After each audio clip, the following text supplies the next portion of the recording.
I'm Varun Sriram. I'm with UCAN. Want to welcome everybody for joining us. Really thrilled to be joined by NFL star Alex Smith, former number one overall draft pick, current ESPN broadcaster, as he just told us. Alex, thank you so much for being part of this discussion today. Yeah, pumped to be here. Talk some UCAN. So excited. Absolutely. Yeah, Alex has been a great supporter of UCAN for many years. We'll definitely dive into that. Alex is also, just as an athlete, a guy that's been very thoughtful about his approach to nutrition and fitness. And that's really what we want to pick his brain on today, both not just nutrition and fitness for an elite athlete and an elite football player, but also, as we heard Alex talk about, busy career, 3 kids, nutrition and fitness for just sort of like everyday busy people who want to still get after it. So yeah, Alex, we're really pumped to have you be part of the discussion today. Just getting started kind of by way of introduction, I told people a little bit about this, had a long and successful NFL career, drafted by the 49ers, played for the Chiefs, the Commanders, won NFL Comeback Player of the Year. As you've been out of football, and not out of football, but out of playing football for a few years now, like, have you been able to appreciate everything that you did in your career and all that you were able to accomplish? Does it seem surreal, or are you able to sit back now and be like, wow, I did a lot of sweet things? I'm very lucky. When I retired after my injury, certainly something, I was fortunate enough. I got asked to talk about my injury a lot. I did a TED talk on it, and it kind of forced me to really analyze my career. I was fortunate enough to play 16 years in the NFL. Like, I never thought I would do that. I was the number one overall pick to a storied franchise like the 49ers. And I'd had so many ups and downs along my journey. And so it really forced me to kind of be thoughtful about what was really important, right? Like, was there anything to take away from my journey? And to be introspective about it. And so for me, really kind of come from but there were a handful of things that I really did learn, and they came from struggle, right? Like, I had to learn the hard way over the course of my career, and I had to confront a lot of my own things internally. And so certainly it culminating with my injury and coming back, something I thought I was, almost died. And then I thought I was going to lose my leg for a long time. And to be crazy enough to step back out on a football field, as insane as that sounds, intentionally, but how fulfilling it was for me. So yeah, a lot to take away from my journey, and certainly for me, very grateful of it. To have had the opportunity to get to go do that for that long, really special. And again, it wasn't without its scars, literally and figuratively. Like, I got them to prove it, but thankful for it. The friends and relationships, and again, lessons learned that I got to have are unbelievable. So, and I'll have them with me for the rest of my life. For a lot of athletes, when you walk away, it's kind of, I'm sure it's like that element of your identity, and also like, what do I do next, is something you really have to consider. For you, you've been put yourself in a good position to be able to stay involved with the game. What has that meant to you to still be active in football, still be thinking about football, talking about football, and having it be like a productive part of your life? Yeah, I never thought I'd be doing this, and I'm so grateful that, like, I love football. I grew up loving football. Like, I'll never forget, like, Saturday mornings when I was a little kid. Like, I loved watching college football. Like, I just dreamed about it. Like, man, if that was one thing I could do one day and go get my education. And I was so lucky to do that at the University of Utah. I never thought I'd play pro, and obviously, again, lucky to have that. But when I injured my leg, there was a period of time where I was really bitter towards the game for a long time. When I was stuck in a wheelchair and they were talking about cutting off my leg, and I had this steel cage bolted to my leg. And I had a lot of doubts about what the rest of my life would look like, right? All these things that I had taken for granted that I'd have the rest of my life. Like, I'd have the rest of my life to go play with my kids and chase them around and go do things with my wife and travel. And, like, all of a sudden now football potentially had robbed me of those things. And so I had this really negative view towards the game for a long time. Like, when I was really feeling sorry for myself and kind of pity party. And again, so grateful that my rehab went as far as it did. And I ended up going back out on the field, and I feel like I got to make my peace with the game. I got to say goodbye to the game that, again, had given me and taught me so much. And it was also why it was so easy for me to walk away after that season, my last year, because I feel like I did it. I was able to conquer it and come back. And again, again, making my peace with the game. And so now again, yeah, like I have two young boys, like they love football. And I couldn't imagine if like I had this bitter taste in my mouth over how it ended for me, which is not uncommon, right? The game has to end for all of us at some time. And like most often it's not on your own terms. And again, how lucky am I that I got to come back and end it the way I did. And I love it. I love talking about football, and I get to share those views and, you know, with America now, and again, enjoying it. So again, I'm so grateful to have that perspective, because I didn't have it for a long time, again, because of what I had gone through it.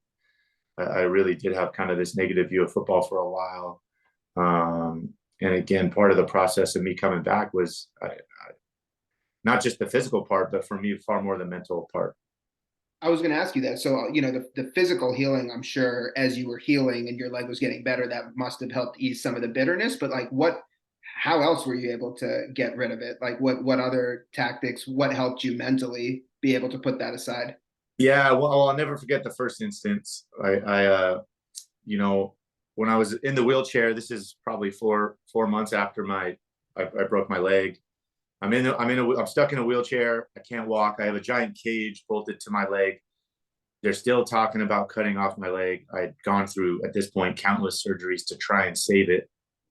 And the unknown for me looked bleak, right? Like my prognosis didn't look very good.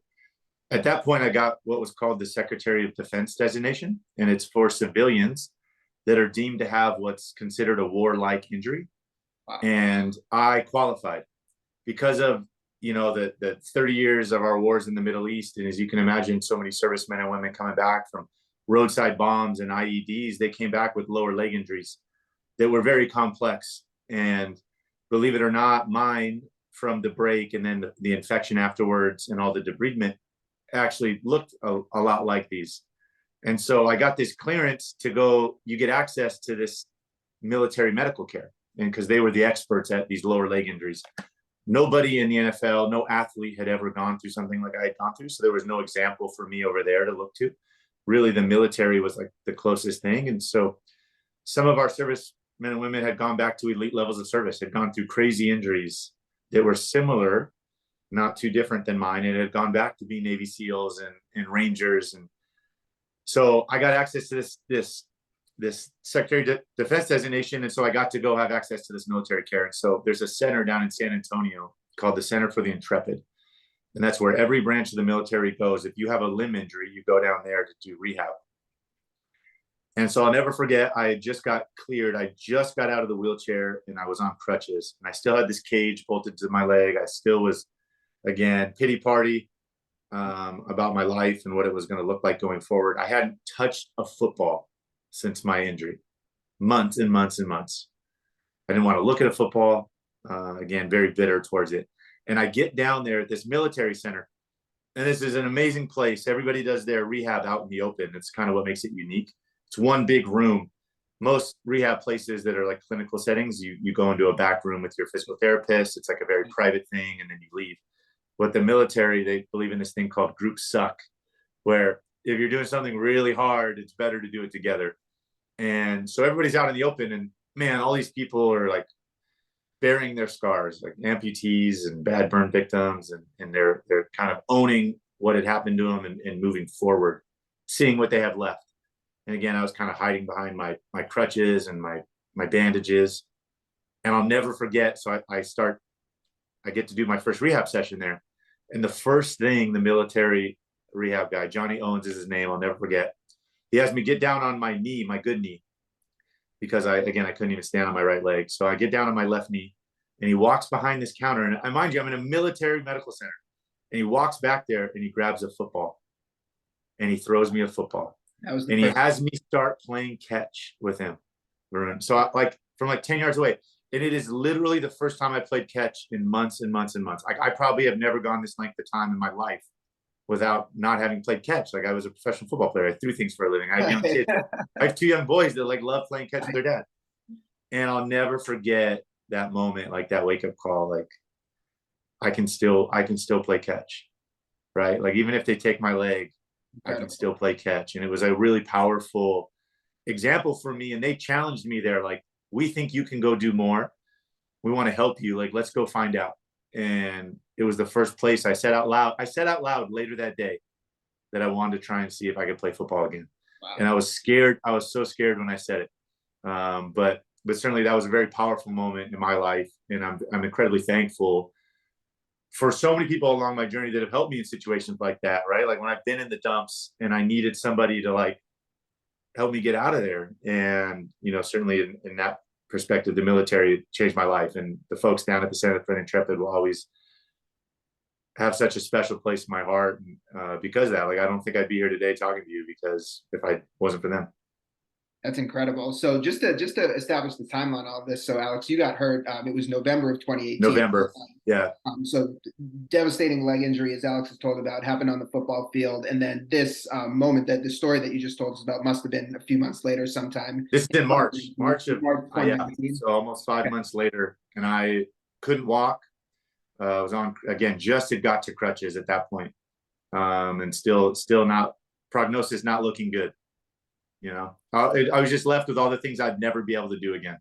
That's all I kept thinking about. And then I get down there, and it was the first time they helped me, you know, kind of start to imagine what was possible instead of impossible. So going from there, so that kind of sparked this dream in your mind. When did it feel like, as you were going through the whole process, like, hey, like this isn't just, you know, something crazy I thought of while I was inspired that day. Yeah. Like, this is actually happening. When I said it, I never thought it would happen. But part of me, it felt so good to say it and put it out there because at that point, I wasn't scared to fail. You know, like I wanted to go find out. And I was tired of kind of hiding behind my bandages and like trying to pretend this hadn't happened. Like I would wake up every day, I would go to sleep and I'd wake up every day like hoping it was just a bad dream, you know, and like I'd wake up with the reality like, no, this is my leg, right? Like it can't do, it's not the same. It can't do the things it used to do. It looks way different. And it's, you know, and it took me a long time to accept that. But then when I started this journey, you know, when I said I wanted to play football, like I couldn't even stand. So like, I might as well have been saying I want to go to Mars, right? Like that's like a thousand miles away, like 1,000 steps away. Mars is a lot farther away. I get it. But you get what I'm saying? Like, so yeah, I actually didn't think I'd get there. Like I thought like, well, I'm gonna hit a roadblock before then, right? Like this is pretty audacious statement. I want to play football. And so I kept thinking I would hit a roadblock. I'd hit a roadblock. And while I said I wanted to play football, like I didn't wake up like getting on my crutches thinking I'm going to go play NFL quarterback. Like, no, like I was like, well, I got to stand, right? Like I need to be able to stand on my leg. And so like my daily focus were on these small attainable tasks, you know, and, you know, when I would finally achieve one, like it was a quick celebration. And like, for me, it was always like, well, what's next? Well, I got to be able to like shift my weight and take like literal baby steps, you know, and like then I would just work for like weeks and weeks on that. And then like when I got there, like, you know, so it was this very slow progression. Amazing. You know, I don't know when it actually clicked. I think honestly, it was probably right up to the finish line. Like, so on the eve of my last season was 2020. So here now, fast forward, I've been out of football almost 2 years. You know, it was just such a complex healing process with my bone and my leg. And I'd had problems with my bone healing. I had a non-union for a long time. I still have a non-union, but I had a big non-union. And so I never thought I would get clearance. Meanwhile, COVID kind of shut the world down. And so I wasn't getting x-rays anymore. I wasn't getting MRIs, right? Like all the non-essential stuff got canceled. So I went months and months without getting any imaging. And now we're headed into like late summer of 2020. We didn't even know if there's going to be an NFL season because of the pandemic. And I went back to DC and I got the first round of imaging done on my leg, probably for like 7 months now. And again, up until that point, it had kind of been bad news. Like I didn't think I'd ever get medical clearance to do this. And so I get a full round of, you know, CT scan, x-rays, MRI on my leg. And the doctors invited me over to their house, which I always thought was kind of odd. Like, man, must be bad news. They're inviting me over. And so I had a group of my doctors and surgeons in DC. And then I had all these military doctors too that were consulting on my case.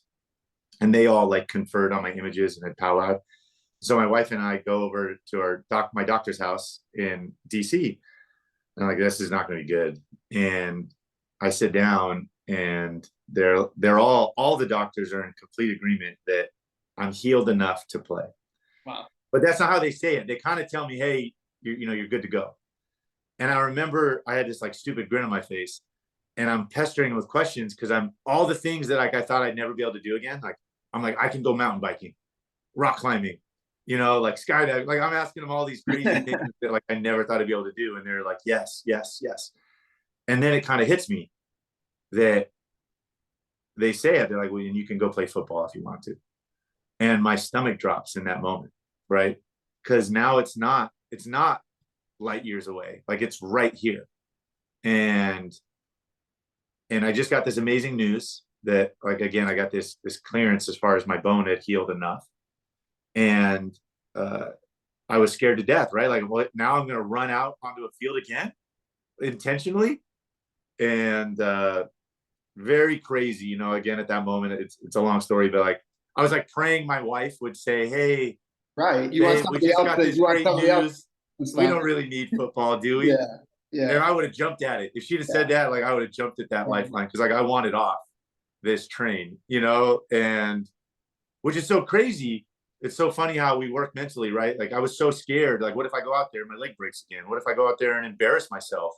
Like I have a lot of permanent damage. I lost so much muscle and tendon on my right leg. Like I have drop foot permanently. Like I thought all the my mind started spiraling down on all these like doubts about this.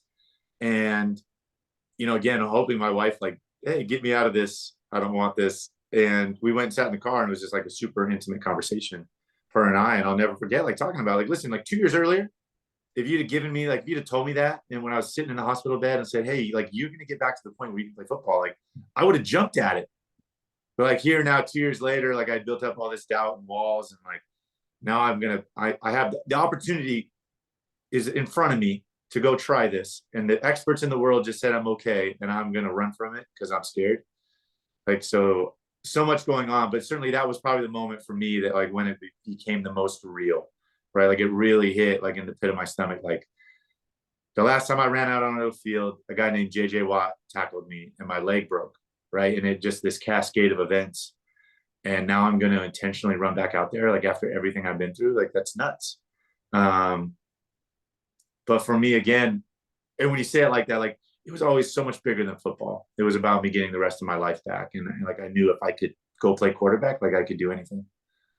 Super powerful, and appreciate you sharing kind of some of those moments with us. That's I'm sure my wife doesn't love it. It's kind of like, yeah, I mean, you see the fact that you came back, but then you think about just all those moments of doubt and those conversations and those private moments that you went to, and it wasn't as easy as just being like, oh, you're cleared, I'm back, right? And yeah, and as credit to you, like for those who don't know the story, Alex went on to win comeback player of the year in 2020. You started every game for the team that year, right? I started as the third string quarterback. You started as the third string quarterback, then you came. And I got bumped up to backup, right, and we were not doing very well. And I started the last 6 games of the season. I think we had won 2 games before then, I think.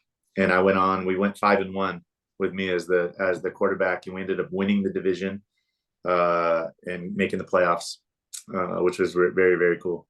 Amazing. Quite the comeback story. And Alex gave a great TED talk about it as well. So for those of you guys that encouraged, for people inspired by Alex's story, check out his TED talk on YouTube as well and get some more insight into it. So Alex, you're a lot of things. Like you said, I think maybe off the top, like you like as a football player, you kind of have been known a lot for your recovery story, but you had a long and successful career before all of that happened. And when we first were getting to know you and talk to you, we were definitely struck by just how thoughtful you were about fueling and nutrition and kind of what you have to do to get your body ready as an athlete. So I'd love for you to share some of that insight. Like tell us about just like as you coming up as a young athlete, like what were nutrition habits being recommended to you, and how did your nutrition evolve from that young athlete to where you got to? I mean, there was no nutrition. I feel like I grew up in a day where, you were told to eat spaghetti the night before you had a big day of sports because like you needed the carb load, and then you fast forward to college. Like I was a college athlete. Like I ate anything I could get my hands on, right? Like I lived on top ramen and Little Caesars pizzas, like it was just horrible nutrition. But you're 18, 19 years old, and I don't know, it just you're just doing It's about calories, right? It's like what's how many calories. yeah. What's crazy is when I got drafted in 2005, I was 20 years old, and it was before I feel like there'd been kind of a renaissance in nutrition, right? Like it was still this old school idea of just calories, just calories, just calories. And so I'll never forget, like I'm 6'4", and so people just expect you, like I should have been weighing 235 pounds because I'm 6'4". Well, I got a different frame than Josh Allen, right? Like I'm not necessarily going to weigh that much, but I was kind of light at the time, and I've always been very lean. But like that, so I would eat anything. I remember my first few years in the league, like I was just like crushing mac and cheese and like horrible foods all the time because like I just thought I should be able to gain weight and I needed to put on weight. I'll never forget, Vroom, like when I would come into the Niners facility, we still didn't know about the bad effects of sugar. There would be fridges full of soda in every hallway. Like I'm talking top to bottom, Coke, Sprite, Fantas, like just completely stocked. Like that's what they were feeding us. And you're coming in first thing in the morning, right? You're yes. Yeah. I remember drinking Coca-Colas in the morning because I didn't like coffee, and I would just hey, and they would cater us fast food. Like we would get McDonald's. I remember like we'd be like pumped when they were catering McDonald's. This is a professional football team. Like we didn't have a nutritionist. Like there was no sports science, none of that. Well, I was 8 years in San Francisco, and then before I went on to Kansas City, and like over that time, obviously I learned a lot, and started reading a lot and started incorporating more and more. And a lot of trial and error on my own part, like on my own body, like trying different things. And certainly a lot more came out about the obviously the bad effects of sugar, certainly in this country. And so, I began like experimenting. And for me, that's when I kind of got introduced to fasting, intermittent fasting, that is. And there, when I got traded from San Francisco to the Niners, like, again, like at that point, no more sodas in the building. Like, I think we started to have like team nutritionists, and there started to be more talk about this, better options also before and after, before a game and at halftime. Like when I first started playing, like the options were a joke.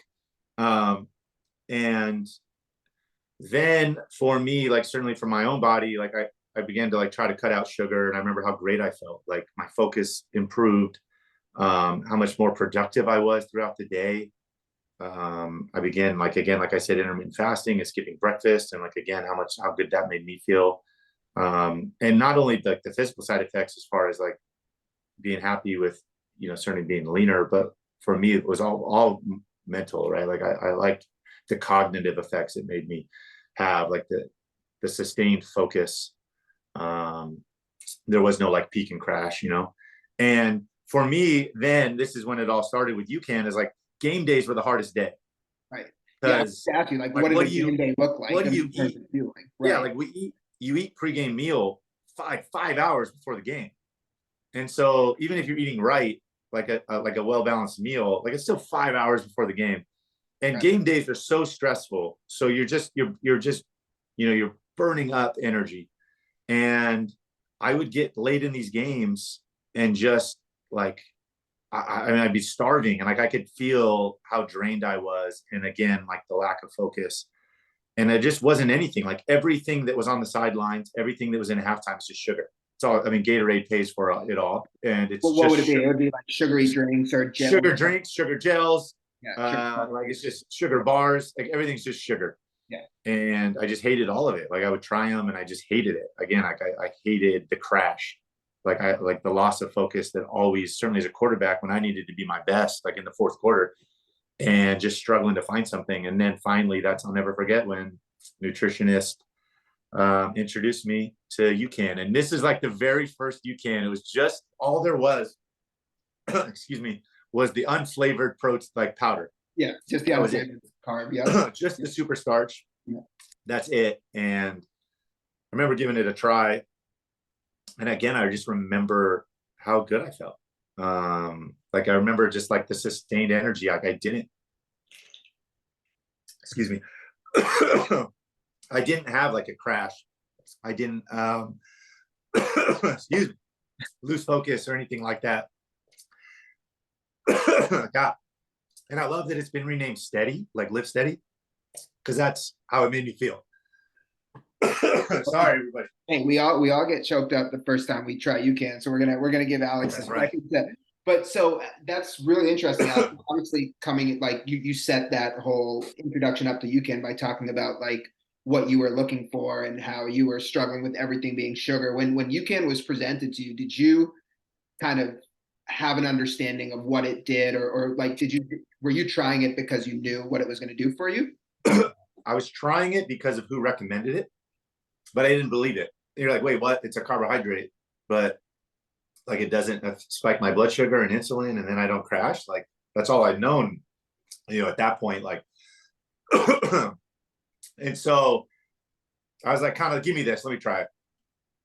And I'll never forget when I tried it for practice, and like same thing, like I took it before practice, and I remember just how good I felt all practice, like how steady, how clear a thought I had, how great it was on my stomach. Like so often, all these things we take, like products. There's a lot of products in in an NFL facility. Protein powders and aminos, and like there's all these goos, and like there's stuff everywhere. Yeah. 99% of them like make you feel terrible, right? Like just even from a digestive standpoint, I'll never forget. Like UCAN, like there's just no effects. Like I feel so good on it. It's so easily digestible.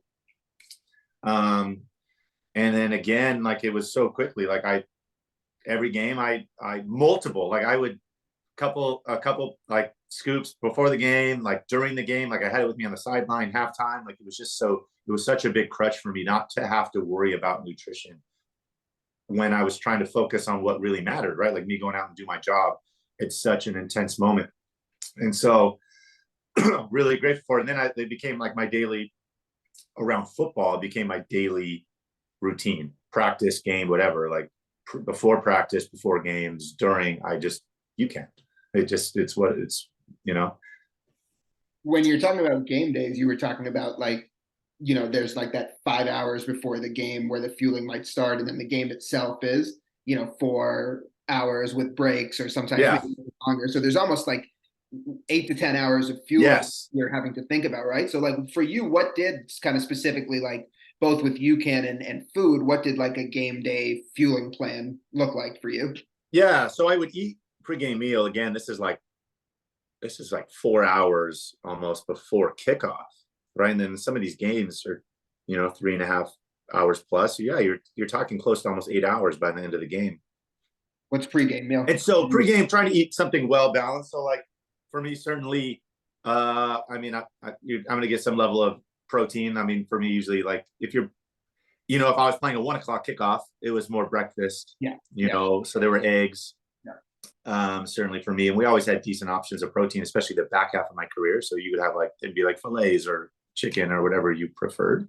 Certainly for me, then nutrition had advanced again by the back half of my career. So there was always a better carbohydrate. There was a sweet potato or, some rice or something that I could incorporate, as well as typically fruit or, some vegetables. But again, also like game days are stressful, right? Like it's hard to eat. It's hard to have a good appetite. Like, and even when I knew I needed to eat, because I know I'm gonna, like, you just don't have a great appetite. Like it's morning. Again, you got this huge game. I'm just not even hungry. And so I would try, like, obviously, and I would kind of force myself to eat something decent, but then you would march on again as I get closer to game time. Like all of a sudden you would get hungry. And again, look around most locker rooms and it's like, maybe there's a peanut butter and jelly sandwich or a bar, right? Like there's not great options. And so when I found UCAN, I never changed. Like I would come in to the locker room, and on my stool, the nutritionist, I'd have 3 fully made bottles ready to roll. Like, and they'd have my name on them. They'd have my number on them. They'd have taped with 11. And like, those were mine. It was just, and I would just like sip on them. So like pre-game's really long, right? And I'd have it. And then even during the game, and I'd take it on the sideline and halftime. And it was just like it was so nice to have. And again, for me, not only physically, like for my body, from a fuel standpoint, to feel great, for me, what was the most crucial point was like how much clarity I had and how much focus. Because again, like slam a bunch of sugar, like and like all of a sudden now, like the crash later in the game, like I just it was distracting, and I hated the way it made me feel. Yeah, it's like that's so the mental part of it is so interesting because we know what fluctuations in blood sugar can do to focus. You know, it can put your focus all over the place. So Yep. it's yeah, like you've said this a few times now, but being such a cerebral position and especially late in the game, like kind of all the strategy Yeah. and the pressure being on your shoulders, like you want to be locked in. And what I also find interesting is like I guess so much of the thought process behind fueling with sugars, especially for elite athletes, is that it's going to help you with your performance. But for you, you were actually finding the sugar fueling to be detrimental to your performance, both like from a digestion standpoint as well as from a Yeah. focus.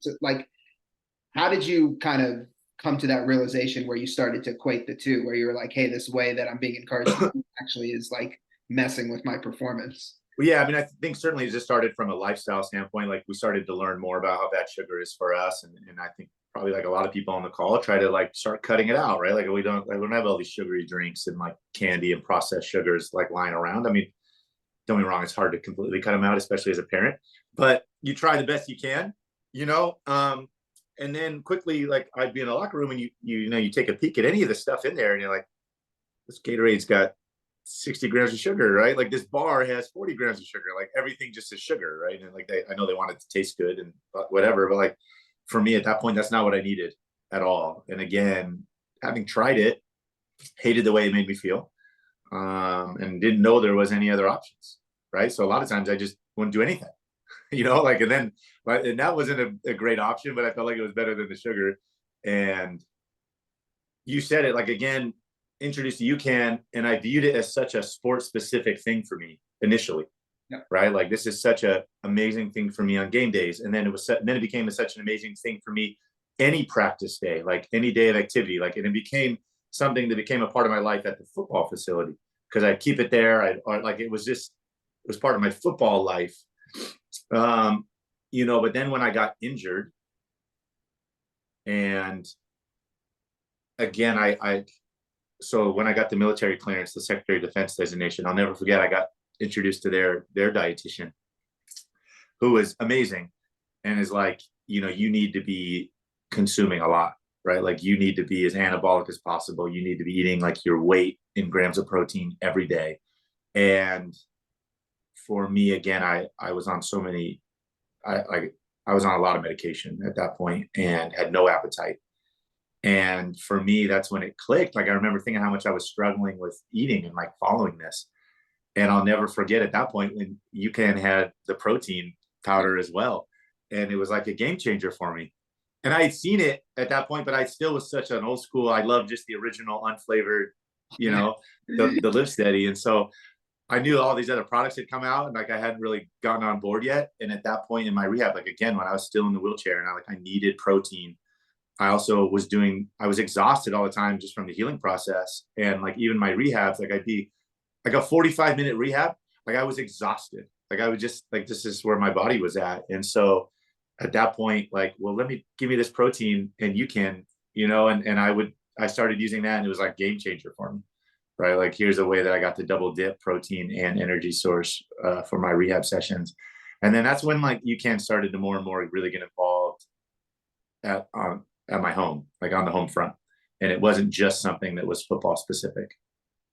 It's a perfect transition. So, you kind of shared how, from an athletic performance standpoint, you viewed it. And I think what's super fascinating, for people listening here, certainly a lot of people, connected to UCAN. And, if there's people from our audience, we do have a lot of endurance athletes, but a lot of people have kids who play sports, and like thinking of what Yeah. Alex was talking about with being able to perform your best for a sustained period of time. I mean, that's extremely impactful for any type of athlete, whether you're a runner or whether you're playing any type of team sport. But yeah, as you just mentioned, as you kind of think about how UCAN has stayed with you, and even just like this philosophy of limiting sugar has stayed with you post playing. I'm sure Yep. now it's less maybe about performance and more about health, right? So can you kind of talk about how both the philosophy and the product has stayed with you post playing? Yeah, like again, I got to play a long time as a professional athlete and like very fortunate for it. But like it's not something you retire and then all of a sudden like I've been working out for 20 years. I guess I still work out when I can. And obviously again, I feel like my kids probably get in the way of that more than anyone, as far as like being a dad and going to all their stuff. But yeah, it became even more important, I think, from a lifestyle perspective. And like my life got a little more hectic. Like I mentioned, even travel mornings. Anybody listening that's got kids, like mornings, I don't know what their households are like. Like our household is crazy in the morning and getting the kids out the door on time and like getting them something to eat. Like here it is, like getting them out the door with something decent, right? Because you don't like they're kids, but like all the options are terrible for the most part, right? Like sugary cereals and stuff. And so like to be able to have UCAN, be able to have the bars, like to be able to have the gels, like unbelievable. Like have this like the single packs like are game changer of the Live Steady. Like I just think it's so easy. And then same thing, like when I go, like I'm gonna get ready after this, like the run around kid session that takes place after school, right? To sports and activities, like so easy to throw stuff in their bags and have it ready for them. And then for me personally though, it's that exact thing. It's on the go. Like when you're on the go and I'm traveling, like again, the options are I'm you walk through an airport and it's just like brutal, right? Like it's like I'm hungry and there's no good options. So like be able to have UCAN with me in those moments when you need it, like it's a game changer. Like I get up when I go do the Sunday countdowns now, it's East Coast time. So like my body clock, like I'm up super early there, 3, 4 a.m. for me body clock time. And like again, not super hungry at that point, but I got UCAN with me, like take it to the show. Like I got it there on the side, like again, to be able to have it. And also again, retain that like the mental agility, like you're on live TV, you got to be quick, you got stuff happens, you got to be at your best. And so it just looks different now, right? Like again, like something that I just thought was like such a sport specific thing. And it is, but for me, it's got so many other use cases and probably even more so now that I've left the game, like as a dad and again, someone on the go, like just there's again I just like I feel like I'm amazed like yeah, it makes sense here, it makes sense there, right? Like it just so yeah, and far more of a family thing at this point. Yeah, it's interesting because it's like when I hear you talk about how it's for you're using it daily, but then also heard you talk about it for football. The idea of like stability is consistent, right? It's like that's what you want at all times. It's like you don't want the like whether you're fourth quarter trying to come through in the clutch or whether you're busy and not being able to eat for hours Yeah, because you do a countdown. It's like in all those yeah, cases you want that evenness. So it's really I think that's the really cool thing to hear about. You can and hear about people kind of in your shoes is to be able to make that connection of like, hey, it was good for me as an athlete, but it's not a high sugar fuel that once my playing days are done, I can just put this aside because it doesn't have a place for me anymore. yep, yep.